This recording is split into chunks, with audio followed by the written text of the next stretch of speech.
couple of months back, Gennady Golovkin's manager came out and said that Chris Eubank Jr. should forget about fighting Gennady Golovkin for at least a couple of years.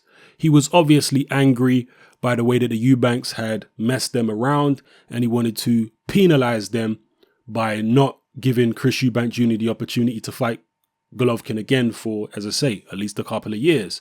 However, this has now been contradicted by Gennady Golovkin's promoter.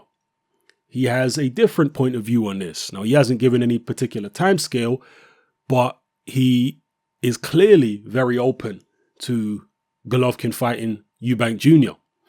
I'm going to quote Mr. Tom Loeffler, who is the representative for K2 Promotions. He says, no new negotiations are in progress with Eubank Jr., although we would be open to that fight as we were last September when Eddie Hearn made the offer.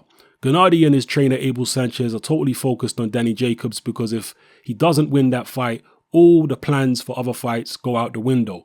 They are the two best middleweights fighting each other, and it's very rare in boxing to get the two best in the division to fight. So those are the words of Tom Loeffler, clearly very open to Eubank Jr. fighting Gennady Golovkin. And Loeffler may be, unlike Golovkin's manager, perhaps he's looking at the big picture. And the big picture is money. Perhaps he sees the potential that Eubank Jr. has to generate money in the United Kingdom. He's seen what can be done in the UK. He obviously put together the Golovkin-Kell Brook fight in the UK with Eddie Hearn. And maybe he looked at that and thought, you know what, if Eubank Jr. can do these kind of numbers, then as much as these guys are difficult, they bring money to the table. And that's what we're about at the end of the day. Because he's the businessman. So drop your comments in the comment section below, people. Let me know what you think about this. Gennady Golovkin, Eubank Jr. Would you still be interested in the fight? Do you think Eubank Jr. deserves the opportunity?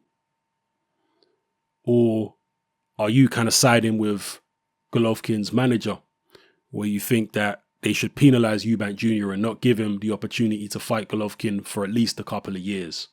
Let me know what you think in the comment section below. And also, how do you see the fight going? Are you one of those people like me who thinks that maybe in, let's say, 12 to 18 months, when Golovkin slows down a bit, Eubank Jr. could give him a very, very difficult fight? Because that's what I believe. Maybe you think even in 12 to 18 months, Golovkin totally destroys Eubank Jr. Whatever the case may be, let me know. All right? It's Hatman, I'm out.